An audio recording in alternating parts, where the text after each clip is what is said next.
Hi, this is Krista Schultz, filming outside because it's a nice day and it's a little hectic in my house. So here is my final exam. So when it comes to social media contests, ultimately it can increase sales for a company. There are a couple ways that can actually help companies achieve that goal. The first one would be to actually put their product into the contest. So if the contestants need the product to be able to enter the contest in itself, it'll make the contestants actually purchase the product or even use your product in general. That will also increase sales if they need to purchase the product. Then once you post it onto social media, since it's a social media contest, now your contestants are posting it all over their social media, causing their followers to see your product being promoted. So that will help you get other customers as well. Secondly, you can actually follow up with your contestants. In an article called How to Run a Compliant Social Media Contest by Andrew Swinney, he actually talks about different ways that you can actually follow up with your contestants. The first one you can do is you can retarget the consumers who visited your contest landing page. Once you start retargeting them, they're going to start getting responses from the actual company itself that they were trying to promote in the contest. Second, you can send thank you messages to everyone that participated. It shows your loyalty to their customers and that they took out the time to go to your product and try to enter and win that contest. You can also follow your participants. Anyone that entered, you can follow them so they can see your life and they can see your life. And then you can offer a consolation prize for those who didn't win, but you still feel like that they deserve something because they took the time out to follow your contest. You could actually send them a prize so they show your loyalty as well. If you do these ideas, it shows your loyalty, as said before, which will then increase your chances of them buying from you. One of the best ways to get your social media audience engaged nowadays are actually polls. Polls not only give you feedback and their opinions, but it's a successful way to get your audience to interact with you.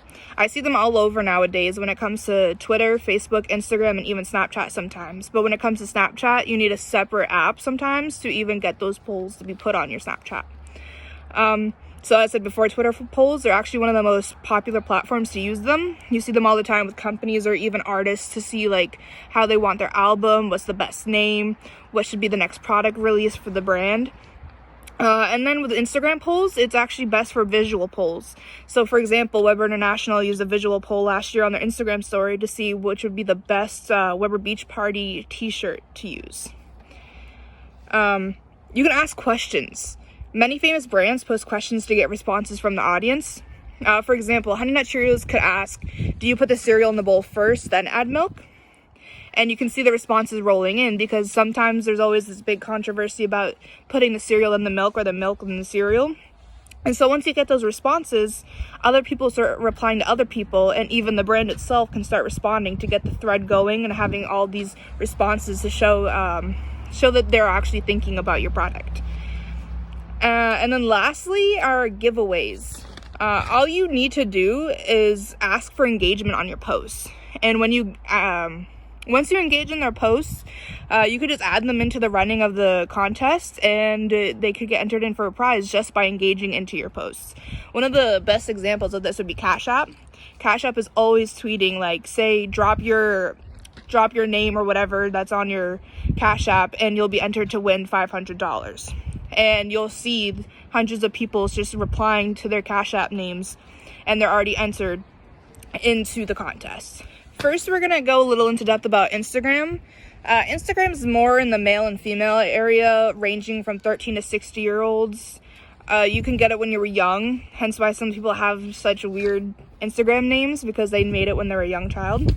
And then they go all the way up to 60, and those are typically like your celebrities, your older men trying to promote other products, whatever.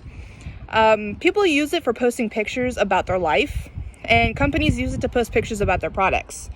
When you're scrolling through your feed, anyone you follow, they're posting pictures of what they did on their day, and companies post pictures of them using their products or how you can use their products. It's more of a sponsoring for their brand.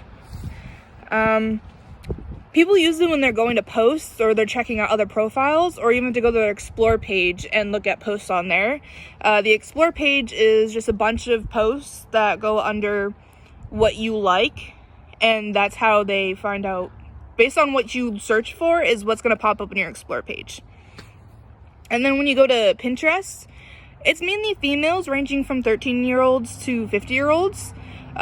They use it for finding ideas and products. When you go into someone's profile, you see the different boards, whether it comes to projects, homes, hairstyles, makeup brands. They usually pin it, and that's when people use it because they need to feel inspired. They can use it when they need a recipe. They could use it when they need ideas for projects, clothes, beauty, etc. That's how people find different things to use for anything in their daily life. The first content strategy you could use would be stating how if they use your app in the store, they could get 10% off their purchase. So a lot of these people, like McDonald's per se, they would do an offer like buy two, get two free, but you have to bring that app and that deal into the store and show it with your app.